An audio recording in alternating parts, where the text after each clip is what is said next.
Et point commun, Hélène, entre les Bleus et de nombreux Français, une nuit très courte. Oui, et même une nuit blanche des joueurs qui ont pu étraîner leur nouveau maillot avec les 2 étoiles déjà préparées par leur équipementier. Vers 9-10 heures, ils vont quitter leur camp de base d'Istra et rejoindre Moscou pour prendre l'avion direction Paris.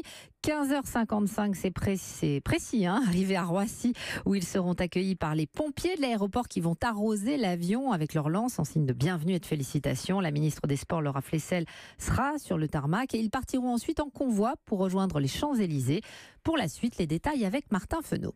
Un bus à 2 étages qui descend les Champs-Élysées au ralenti. Une Coupe du Monde tenue à bout de bras par les joueurs. Une foule dense rassemblée autour pour les acclamer.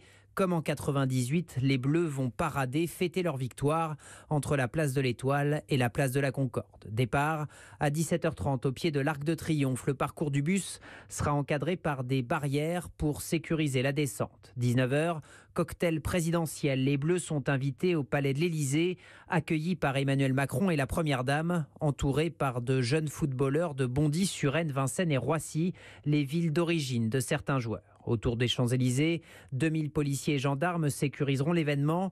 Des centaines de milliers de supporters sont attendus. Il y a 20 ans, Didier Deschamps, le sélectionneur d'aujourd'hui, avait fêté la victoire de son équipe devant un demi-million de personnes.